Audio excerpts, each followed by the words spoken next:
You're listening to Season 3 of KinWomen Aloud, where we talk about the things that matter most, the honest moments, the messy ones, and everything in between. We're so glad you're here. Let's tune in today for today's episode. Welcome to KinWomen Aloud, a conversation for women, by women. We're starting a new series and it's going to go across a few episodes, and it's about women's health, which we understand to be a lot broader and deeper than is often presented. So we've become really comfortable about discussing menopause and aging and endometriosis and infertility and IVF, but we also understand the different emotional and social wiring of women. But today we see a greater complexity. So in this series, we're looking at 3 topics. We're going to take a glimpse, just a glimpse at women's physical, soul and spiritual health. So it's an opportunity for us to remind ourselves that being healthy is a quest. It's a journey that always needs attention, always needs intention to live that beautiful life and to make our days count. So in today's episode, we're opening up about our midlife bodies, sharing our own stories, the advice we've sought, things that have been helpful, and what hasn't been helpful. So we're going to start the conversation. And I'm joined today by 2 very good friends, your friends also, Rose Parker. Hello. And Amanda Viviers. Hi. Oh, my goodness. And together we're just going to talk honestly. We're going to share our stories and practical wisdom and expert support that we've gathered on our journeys. But before we get started, we always do a check-in, and I just thought I'm going to be a bit creative in my check-in today. Well, maybe not a check-in, it's more like a tell us a story, but this is my question. My question is to you ladies, tell me about a new garment you have purchased. Why did you purchase it? How do you feel in it? Are you wearing it? Well, I am. My beautiful new grey blazer, courtesy of the Gamelling Op Shop last weekend. Love an op I was shop. up at an amazing festival at Gamelling and the op shop was open. It was like, stop the car! And Now, we raced let's in. give context to how far away Gamelling is from our key city, Perth. It's here. 2 hours east in the wheat belt. It's a little town of 500 people. Beautiful. And I was part of a festival last week and 4,500 people rocked up to a free festival. It was sensational. It was called Biosphere Budja. But the op shop was open and I scored this fabulous, it's a 90s style grey jacket, ladies who are listening. Suede. And it comes sort of to the upper mid-thigh and I've got it with some, flared denim jeans today and I'm loving it. And I think it cost me $1.50. Oh, I gave them 2. Well done. fantastic. I Generosity. love it. And it's I'm bringing back the 90s are having a bit of a revival Yes, too, they and I'm are. loving it. Love it. Amanda. Very cool. Well, I went on a women's retreat 3 weeks ago, and the afternoon of the women's retreat, everyone went op shopping. Great. Let's be honest, it was one of the main reasons why I went on the event. And the reason why I love op shopping is I feel incredibly passionate about fast fashion. Absolutely. And the impact I'm on the with you. people who make our clothes. Yeah. And finding ways to really restore the earth in the way that we purchase. Anyway, that's for another episode another Let's time. do an episode on that because I'm so with you. So there was a competition. I'm always up for a good competition, as you girls Did you know. create this competition? I had nothing to do with Okay, it. yep. So I was Surprised. just a guest on an op shop tour. So there were 2 parts of the competition. Number 1, you won money for the best outfit. Number 2, you won money, like a money prize, for the best deal at an op shop. And I was like, I don't really feel like That's a bit wearing subjective. No, it's not. Wait till you hear, because I won the whole competition. Thank you. I have no doubt. So here we go. I wasn't really into wearing random dresses or op shop not gross. How bad is that? Like unusual, fun items. I was in to win the money for the best savings.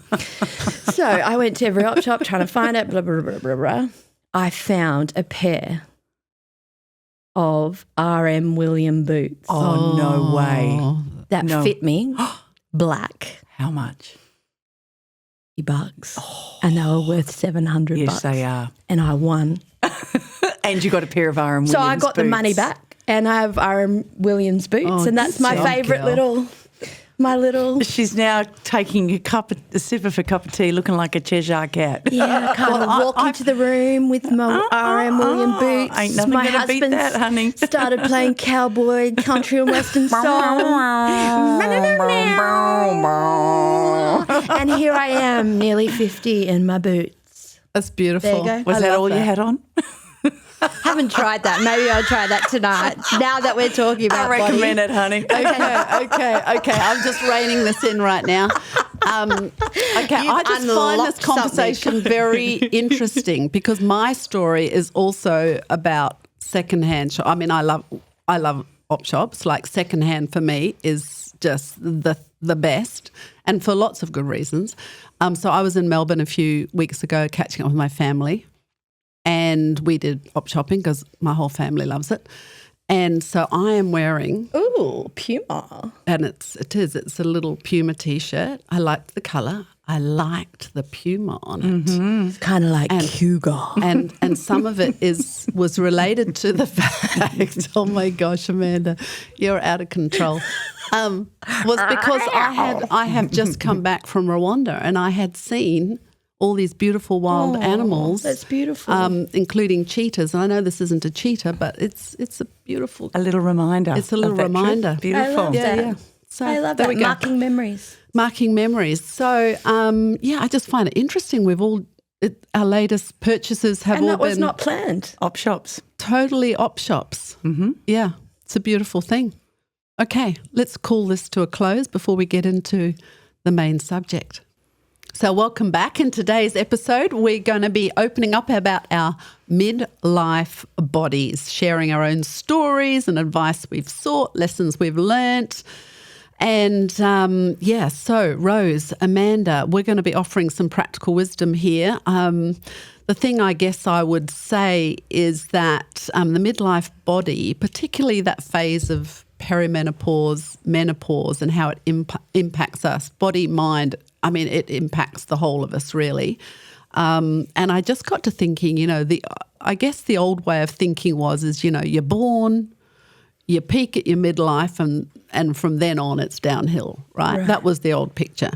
But you know what? Like I'm here. I'm the other side of this and I am fully alive at this stage and loving it. And I remember my mum told me a few years ago, and she's now 85. She probably told me when I was 80 and I was getting concerned that I wasn't going to be able to be, the 100% Penny that I've always been. And she said, Penny, you will always give 100%. Your 100% changes though as you travel through life, and that's so okay. Anyway, and then I got to thinking about you, Rose, and you listen a lot to the wisdom from Jane Fonda. Well, we went and heard her. We did. We both heard it come out of her mouth on stage. So I'm a huge fan of Jane Fonda. She's 88 years old, and she was asked the question, how do you make 88 look so good and vital? And she said, I do the same as I've always done. I just do it slower. Beautiful. I love that. And I just love that she does the same things in her life that she's always done. She cheekily said, and that goes for exercise and sex, which I thought was great wisdom from the beautiful Jane Fonda in her purple suit strutting across the stage. I love immaculate hair, laughing, twinkly eyes. Like that's what I saw, Yeah, Pen, sparkly. Just Sparkly. everything was there. Yeah, inspiring. Okay, so the midlife body. How has perimenopause, menopause impacted you? Is it real? What were your symptoms like? Because there's a lot of talk out there, right? And I really think that it's great that we're talking about it now. Yes, definitely. So, who wants to tell their story? Like here, go, Rose. Okay. I think Rose. Okay, so I am physically classified as a postmenopausal woman. Actually, I turned 62 in a couple of weeks. I hardly think about age. 60 feels like a big number to turn. I wasn't going to have a party, and then with 2 weeks out, I went, I'm having a party. And it was so good. So at 52, 53, I started getting pains and aches in my joints that I'd never had in my life, and waking up at 3 o'clock every morning, hot, fatigue, enormous fatigue, and just brain sort of down, switching off. But it was really aching in my joints that was big for me. And a loss of confidence. And rocked off to my doctor and had a conversation with him for over a year about this, that and the other. But I know we're going to get into that later. But it was really, joint pain, waking up at 3 o'clock in the morning, loss of sleep, loss of confidence. I ended up with frozen shoulder in both shoulders, which I now know as a therapist is a real thing, and I treat a lot of that. It's lovely to be able to add your own personal experience to your framework of therapy for folks. That was it really for me. I'm going to do mine because I'm post-perimenopausal now, and I just listening to your story. So my see, I'm one of these ones where my body, I have always pushed the voice of my body down, always. So, in fact, I remember the first day I got my period and I came home from a swimming carnival and I went into my mum and I said to my mum, oh my gosh, I think I've got my period. And she said to me, oh, sweetheart, I think you should stay home, because my plan was I was going to get on my horse that I had always done after school and ride up 3 miles up the beach bareback in shorts to see my boyfriend. And she said, darling, I don't think you should. She gave me this whopping great pad to put in my pants. And I said, nothing is ever going to stop me from doing what I want to do. And I got on my horse bareback with a pair of shorts, with a pad, and galloped 3 miles up the beach. And I got to the other end and I said to my boyfriend, I've got my period. He then says, shouldn't you go to bed? Whoa. And I said, what do you mean? And he goes, well, my mum goes to bed for a few days. Now, obviously, she had something obviously a bit more serious. But when it came to this season, I felt things, but I went, oh, stuff this. Whatever's happening, I'm not listening. But then it just got too much. And I remember going to my doctor because I was feeling vulnerable more than anything else. And it's the confidence thing. And I'm in a leadership position. And I remember saying to my doctor, I'm just feeling a bit vulnerable. I don't know whether it's because And she just said, well, let's have a talk about your cycle. And then the conversation went from there. Wow. Yeah. So vulnerability was my big one, very big one for me. But Amanda. Can I ask you a question about that? Oh, yes. Back to the host. Yes. What did vulnerability mean for you? Was it more questions? Was it a sense of confidence? Confidence. Describe that vulnerability. The vulnerability was this confidence, double guessing yourself. Imposter syndrome? Yeah, yes, imposters. Should I? Could I? Could I do this? Should I stand up? Should I speak? Should I be a voice? Should I? Yeah, it was the questioning. Will it be good enough? Yeah, and vulnerability. I felt more teary at times when I went, why am I crying about this? This is ridiculous. That's how it kind of came out. Yeah, I asked you a question because it's very real for me right now. So I'm 48, turning 49 very soon. Me and Rosie have a birthday very close to one another, as well as Kelly as well. And October is a good month to be born. And so 48. And the last year for me has been actually incredibly tough. Incredibly tough in my body and that sense of well-being.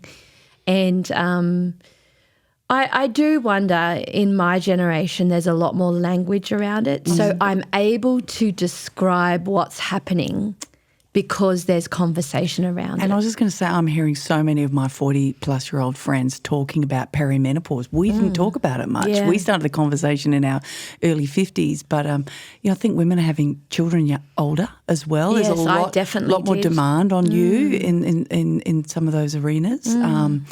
And I don't know if environmental issues have anything to do with it, but it's really, but the language and the knowledge around it. So there's more conversation happening, isn't there, around peri? Yeah, and so on our social media, I've actually brought a resource that really helped me to name some of what I was feeling. Great. And you guys have known me for a long time. And so some of our listeners might have tracked some of my journey as well. But I am really, it sounds weird to say it about yourself. I'm an incredibly competent and confident leader. You are. Yes, you are. And the last year I've questioned everything. Questioned myself, questioned that sense of intrusive thoughts, like hives on my body, anxiety. I've never had anxiety before, just that sense of 3 a.m. ruminating, what's happening, what's happening in the world, what's happening to my family, that sense of fear. That's really, and as I normally do with my life, I've brought in the big guns. It's like I've created a little meeting of my board of reference. So I have a little bit of EAP going alongside, which is employee. Yeah. So talking about my leadership, and then I have my doctor, and then I have a psychologist, and then I have a nutritionist, and then I have my husband who's a personal trainer. I have a Pilates coach. I've brought the board in, right? You need to franchise that, honey. So my personal board of directors. But, I think the thing that I've learned from this season, if you look at on our social media, the post has probably 15, 20 different symptoms that can be clarified as what it means to transition through this period of life. And really, honestly, not being dramatic, I have really intensely felt most of them. And so, it has slowed me down. I came from last year where I travelled a lot for my work. I travelled 10 months out of 12 months last year. And I got to the end and we travelled to Africa as a family, and I really slowed down for a whole month, turned off all social media. Awesome. And really said, okay, 2025, I have to do different. And if it is true that I'm in this period of change, then I have to really address some things like you said, Pen.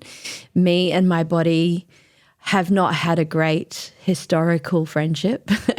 And so I really have to change so that I can really bring my strength into what my next 30, 40 years looks like, and to do that well. So that's where I am. And I like that, because I think, I'm going to make a big statement here. Menopause is just the end of your period. It's not the end of you. Yes. And I think if you get that base right, then you can work through and have your experts and everything come in. But it's like getting your period, stopping your period. Changes when you get it, changes when you end. Change. This is change, but it's not the end of you. No, and that sounds really simple when you say it like that. Sounds really simple. But it's so complex. It is because complex. we are integrated beings. And it's hormones which control everything, and they control our mood and our energy and fatigue and our ability to sleep, go to sleep, stay asleep, get up, temperature control, physiologically it the affects hot us flushes so much. for me, just that sense of vulnerability, because suddenly I just feel so hot, and it's what clothes I choose to wear. I'm in a meeting and I'm leading 20 people, and then I've just the heat has just hit me, and the clarity of that. I was having monthly blood tests, and the difference in my hormones across that time was dramatic. It was going from in the thousands of each estrogen down to 50. Wow. Yeah, I never had that testing. Did you ever have that testing, Rose? No. Once. I had blood tests Yeah. once. So my beautiful Twice. doctor Wow, that's enabled me huge. to have month on month. So probably That's for 7 months I had month on month, and tracking what that looked like. What phenomenal insight that would have given you, and a why to what was going on, rather than thinking, I'm going crazy. Yeah, that's right. Because I'm losing it. If I think about all of the things, I'm looking at this diagram now of all the potential symptoms of headaches, mind and mood, hot flushes, muscle and joint pain, which is what you had. Yeah, Rose. mine is my hip and my shoulder. Weight changes, energy and sleep, hair, skin, and it's all because of our hormones. Our digestion Absolutely. is another one. Intimacy then gets impacted, bone health.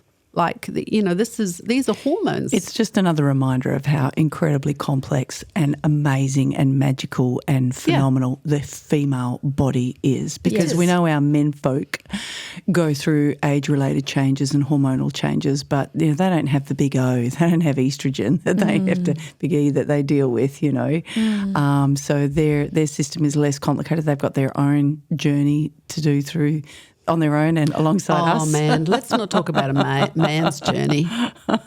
It's less. The point I was making is it's just less complex. Be careful. Our audio engineer is a man. I know, and we love him, and I love the men in my life. I'm really just saying the female body is just so complicated. So let's give ourselves,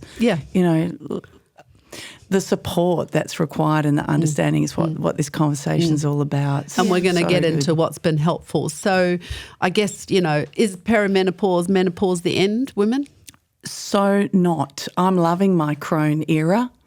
In fact, I want my new band to be the Crones. We had the Drones, who were a phenomenal Australian band. Us about that word, Gareth the Crones. Lydiard. So the Drones, I'm having the Crones. It's an all-female band. You've got to be over 55. And I've already got my lead guitarist, my rhythm guitarist, me. So I need a drummer and a bass player. Oh, and come on. and 90s rock and roll. And we're just going to rage at all the things that make us mad. Okay, so I got so many people lined up to go and listen to this. Like, I want to hear this. Okay, so tell me. We should do a KinWomen concert. Let's do it. We've got a sound engineer. Okay, Mark's so nodding in you the are corner. using the word I love it. Crohn's, right? Now, the only thing that tell us about the word Crohn's, because to me, I think of that word crony. Oh, she's an old crony, and that's which why is because so negative. It's been given this bad rap, this bad image. So where does this word crone come from? People referred to a crone as a grumpy old lady, but if you look at crone as an archetype of women, so it's a season of feminine maturity. It's when we've moved through the spaces from maiden to mother to crone. And all it is a reflection of those physical changes in a woman's body. So maiden is premenstrual, menstrual, the period of blossoming, of blooming, of that beautiful youthfulness. And then mother, of course, is moving into that zone where our bodies become creators of life and nurturers of life, and we've all been there. We know how amazing it is and all-consuming it is and what else you have to lay down and step away from, and that defines our life for such a long period. And then the mothering season leaves, and our bodies get permission to slow down.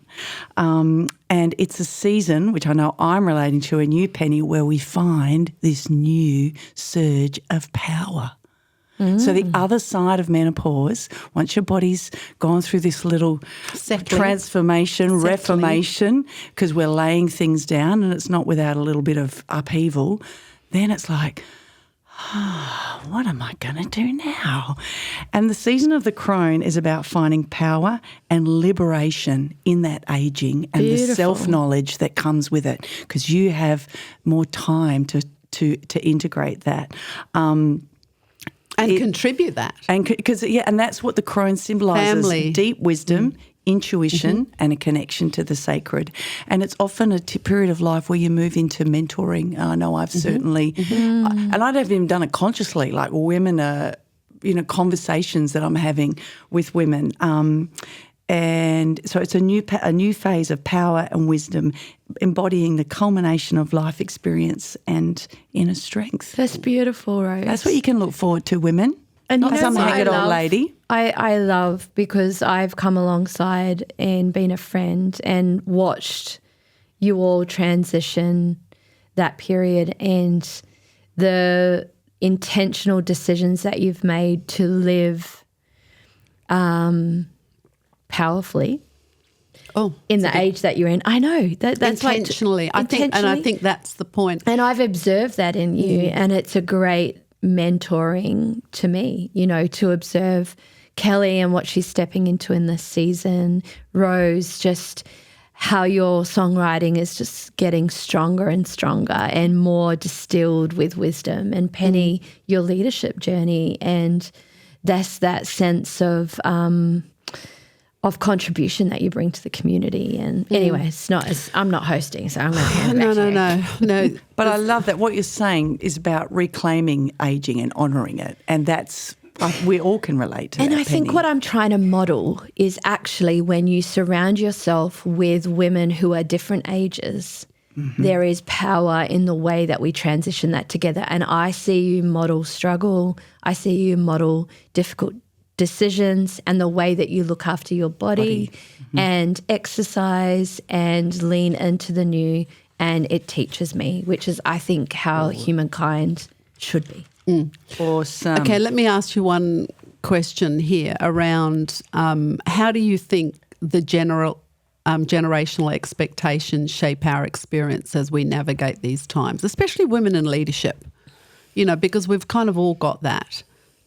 Because if I think about, I'm a leader in my community, and yet if I think globally, women still are the minority in leadership around the world. What do they say? 8.8% of Fortune 500 CEOs are women.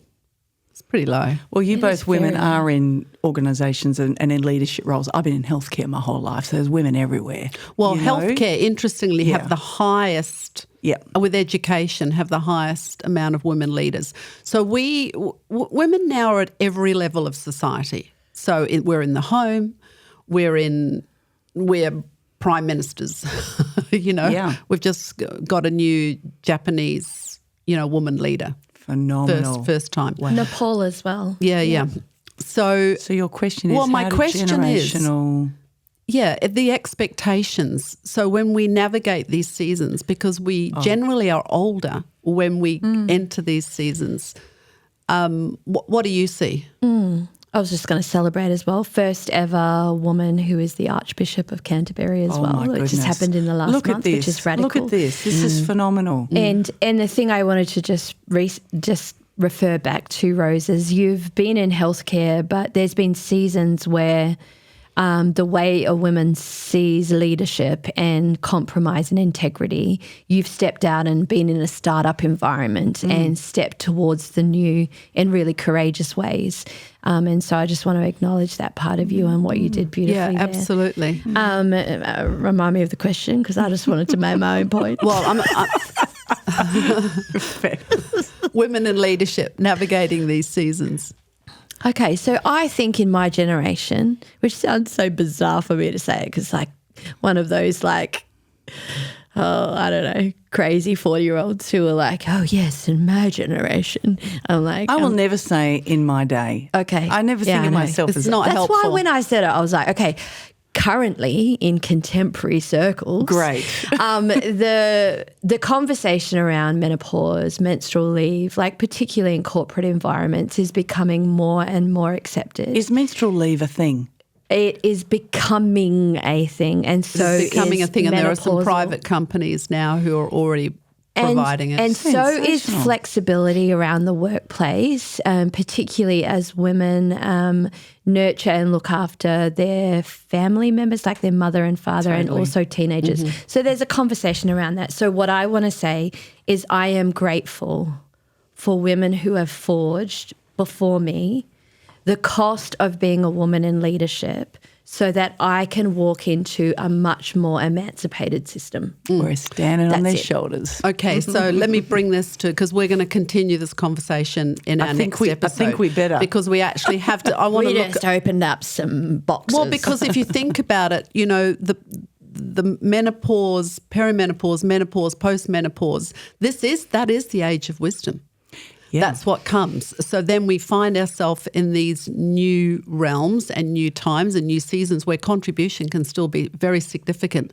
So what we're going to do the other side of this, we're going to talk about things that have been helpful for us. Yes. What has been attitudes, what we've done, what hasn't been helpful. So we might even tackle a bit of that body positivity, Yes. kind of, which I think is really, really important to embrace this and love your body. I think that's really important. So until next time, we're going to continue the story. Our midlife body, I love it.